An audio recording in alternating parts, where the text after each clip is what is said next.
नमस्कार. मी सारंग लक्ष्मीकांत दुर्गे. शास्त्रवचन यांच्या युट्यूब चॅनलमध्ये मी आमच्या सर्व दर्शकांचं मनःपूर्वक स्वागत करतो.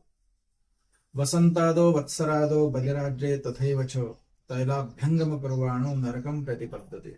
धर्मशास्त्रामध्ये असं वचन आलेलं आहे की चैत्र शुद्ध प्रतिपदा म्हणजे गुढीपाडवा, संवत्सराचा वर्षाचा आरंभ दिवस, या दिवशी आपल्याला तेल आणि उटणं लावून अभ्यंग स्नान करायला सांगितलेलं आहे. हे अभ्यंग स्नान नित्य आहे, हे करायलाच हवं.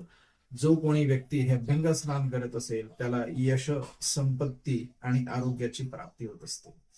नित्य असल्यामुळे जर हे अभ्यंग स्नान केलं नाही, नास्तिकपणामुळे अथवा प्रमादामुळे आम्ही हे करणार नाही अशा पद्धतीने कोणी जर हे अभ्यंग स्नान करत नसेल तर त्याला नरकाची प्राप्ती होत असते, असं धर्मशास्त्रामध्ये सांगितलेलं आहे. याच दिवशी आपल्याला आपल्या आरोग्याकरता किंवा शरीरामध्ये असलेल्या रोगांचं निर्मूलन होण्याकरता म्हणून अजून एक सुंदर उपाय आपल्याला करायचा आहे, ज्याला अमृतप्राय असं औषध म्हटलेलं आहे. शास्त्रामध्ये आणि आयुर्वेदामध्ये सुद्धा याचा उल्लेख केलेला आहे.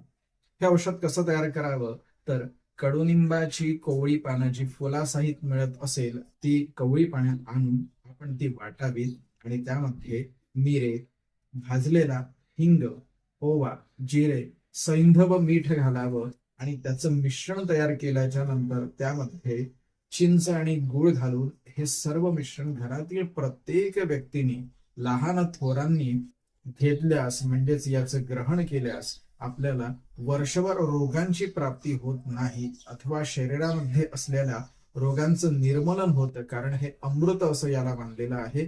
निंबाचा वृक्ष सुद्धा अमृत बिंदूपासून उत्पन्न झालेला असल्यामुळे या औषधाला अमृतप्राय असं औषध म्हटलेलं आहे. हे घेतल्याने आपल्याला रोगांची प्राप्ती होत नाही, म्हणून सर्वांनी हे औषध ग्रहण करावं, जेणेकरून आपलं वर्ष सुखाचं जाईल. नमस्कार.